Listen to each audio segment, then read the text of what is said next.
you mentioned a little earlier that content solves a lot of problems that you have in business. What did content growing your following, getting more attention, solve? What problems did it solve for you? So I was just stuck at a certain income level. Wanted to scale my business, but couldn't attract, the right type of people to work with, as far as either referral partners or even employees. Different types of things. Just everything was a struggle. So I found myself stuck there, and there's ways to get through that, but I just wasn't putting myself out there. And from a networking standpoint, I didn't have the right relationships. I would see people winning in my market that were worse than me. It's like, and so then I realized it's not about who has the best product or service. It's about who is known. And I was like, shit, I'm not known. I don't even have an account. So I better freaking figure out how could I get known to more people. Now, by the way, some people will say, dude, I don't give a shit about social. I kind of hate it. I don't like all the videos and this addiction to social media and scrolling. Dude, I don't like all the things on social either. But if you know of a better way, please let me know. You know what I mean? Like, Yeah. I don't know of a better way to get freaking someone to see me thousands of times a day, or tens of thousands or hundreds of thousands, or have something pop off. By the way, all for free, and then Yep. like it just took your time. So the key is like, if you have another way of making sure everybody knows what you do and how good you are and how you could help them, do that. But for me, as of right now, this is the fastest way to do it. And it's the coolest thing because anybody can technically do it. It's just a matter of getting comfortable, like I'm sure when you did these podcasts in the beginning or when you did content, even me, I was like, so like, just cringe. Like, the content was so bad. Oh And, yeah, it you was just, terrible. yeah, you're just being robotic, you can't even freaking, be yourself. It's just doesn't flow, and that's just how everybody starts. So don't think that it's not for you because it started that way, because that's how everybody starts. Are you more introverted or extroverted?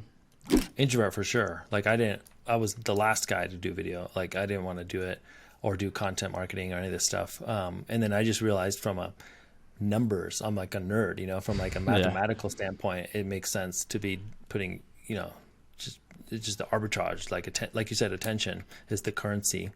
How do you get more of that? How do you get more respect? So if there's, you think about like, okay, there's these people that know, like, and trust us, and they know these great things about you. You do a great job for them. You're knowledgeable. You have great service. You take care of them after the sale. You really care about your clientele. Cool. That's just the people who transact with you, and maybe like their friends and family, if they tell anybody about it. That's it. That's not enough to really build a big business. So I had that like Yep. small sphere, but if you're just relying on that, you can never really go to the next level. So I needed to get like way more people into my sphere. So I decided to pitch a tent on social media.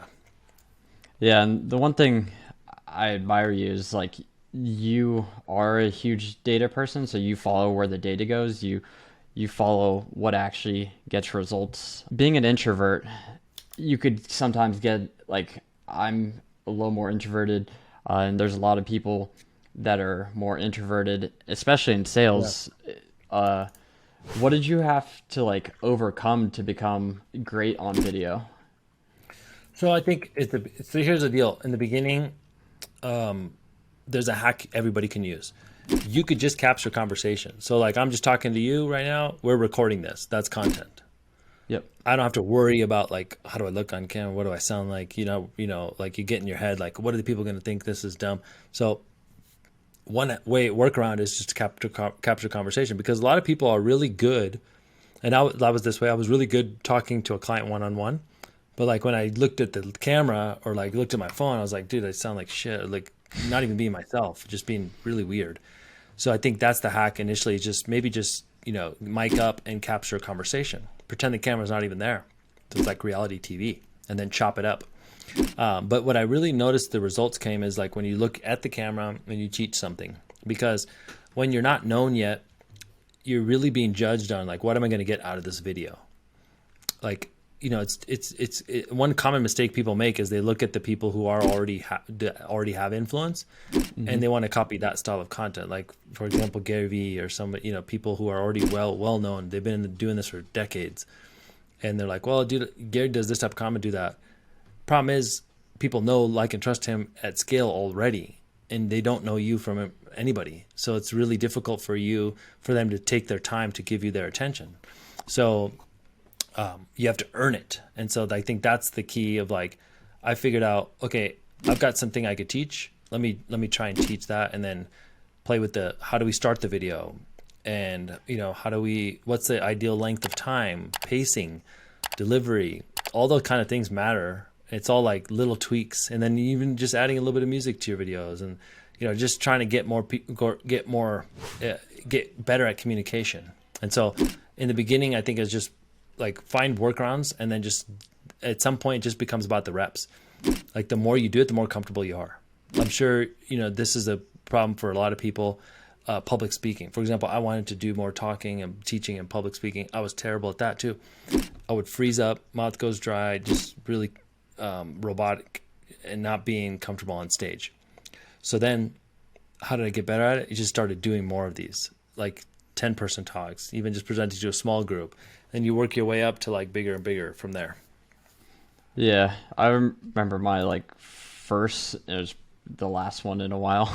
I was speaking in front of like 500 people and I froze up. I was super nervous, heart was pumping, and I've never spoken to anyone like that many people, and I Yeah. thought they were all above me, and I was like, Yeah. I'm on stage speaking about what? And I remember what someone told me is like, just remember uh, that you're not speaking for yourself, you're speaking for them. So Yeah. keep that in mind.